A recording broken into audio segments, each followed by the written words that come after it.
And this one time, I discovered Goethe. He had a vision of a different kind of science, a holistic science which integrated direct experience and understanding. Dude, I thought that was so cool because it didn't involve breaking everything into pieces and denying the evidence of one's senses. And this one time, I read this book called The Structure of Scientific Revolutions by Thomas Kuhn. It was so cool because it made me realize that the mechanistic theory of life was just a collectively held model of reality, nothing but another belief system. Where is it? Aha! Here, you can borrow it, dude. So many scientists and philosophers today are still desperately clinging onto the materialist reductionist model, as if their life depended on it. It is so funny, isn't it, dude? Some are absolutely convinced they are defending rationalism, and they don't even begin to realize that their bigoted, prejudiced, closed-minded skepticism is not that different from the religious dogmatism they seem to fight against so passionately. Not that I have any particular scientist in mind right now, dude. And this one time, after exploring the holistic tradition in biology, I had this incredible moment of insight, and I came up with the idea of morphic resonance, a basis for memory in nature. And I finally realized that a new kind of science was necessary. That was so cool. There you go. You can borrow this one too, dude. Oh no. And this one time, in 1982, in Santa Rosa, California, I met this awesome guy called Terence McKenna, who introduced me to the fascinating, mind-boggling, eye-opening world of psychedelics. Ayahuasca, psilocybin, mescaline, you name it. Terence would have a plantation for it, dude. His gardens were called Botanical Dimensions. No, seriously, dude. If you want to understand consciousness and the true nature of reality, DMT is the ultimate red pill. Here, you need to read this, cause it's so cool. This guy's a real douche. And this one time, I wrote this book called Dogs That Know When Their Owners Are Coming Home. You will never guess what it is about, dude. Okay, I'll tell you. It is about my research on dogs that know when their owners are coming home. Telepathically, that is. Here, you can borrow my book to find out more. Have you got a doggy, dude? Cause I could come over to your house and we could test its telepathic abilities. And this one time, I worked with this really cute psychic parrot. He had such a close bond with his owner that it almost felt like they were one single consciousness. Dude, that parrot could telepathically feel and perceive the same stuff as his owner was feeling and perceiving. He could read his owner's mind. For instance, the lady would look at some pictures of naked people in one room, you know, as you do, and the parrot from a different room would say, "Look at my pretty naked body! Look at my pretty naked body!" That was so cool. Do you think that we... Dude, listen to yourself. Telepathic dogs that know when their owners are coming home? Psychic parrots that are turned on by telepathically looking at photos of naked people? Are you nuts?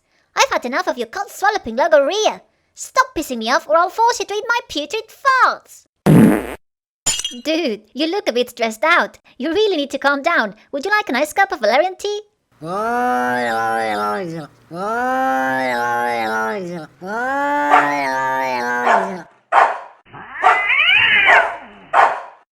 Whoa, what was that, dude? That was an internet meme, alright? A meme is an idea, behavior, image, video, text or style that spreads from person to person within a culture. It replicates by imitation or any other non-genetic means. I coined the bloody word, dude. There, I have got some homework for your deluded brain.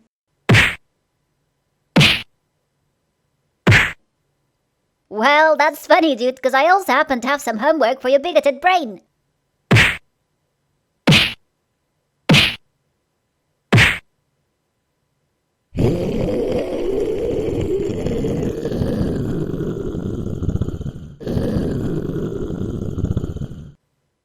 So, you're pissed off about something, huh? Dude, you know what I do when I'm angry? I just play some Bach music on my piano. It's so relaxing. My shrooms seem to love it too. I reckon classical music helps them grow happier and healthier. You know, statistics show there is a significant increase in plants' well-being when one sends them positive intentions. Don't you think that's really cool? So what is that gadget you have over there, dude? Hold on. You have no idea why I'm angry, do you? You believe in psychic powers, dude. You give people false hopes and believe in something that isn't real. Look at my pseudo-science meter. Does it look happy to you? Huh? This device is directly wired to my brain. Here's all the evidence that I need. My meter doesn't lie. Dude, it's official. You're a pseudo-scientist and a douche.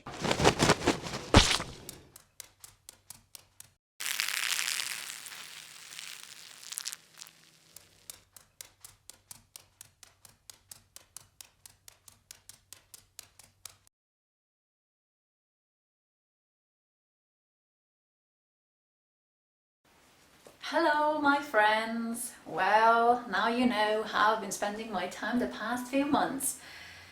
I bet you didn't know I had a goofy side, did you? Well, it is part of me and I just had to get it out there, couldn't help it.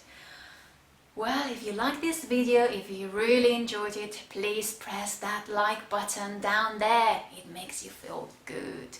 Share this video with the world. It is not meant to be sitting there gathering dust. It is meant to be shared and enjoyed. And let's get this discussion going. I think it's important. And don't forget to subscribe and write your thoughts in the comment section down there. And it would be awesome if you could help support my channel by giving a little donation. It doesn't have to be much, but just a little reward for my work would be infinitely appreciated. And now I will leave you with a little taste of what is coming in parts 2 and 3. There will be a little bit more of this. You're a stupid douche then. In fact, I'm nominating you for being the stupidest pseudo-scientist douche in the whole universe. Ha! And we'll definitely find out about this. But hold on a second, dude. Why is that cable connected to your brain? And we'll have some silly beats like this. Let me take a look, dude. Don't touch me. Don't touch me. Get your morphic hands off me. Help! And some more controversial bits like this. Well, can we call it paranormal, please? And of course, I will just have to throw in some bits like this. Oh, oops. I am feeling a bit queasy. Oh no, I know this feeling. Oh.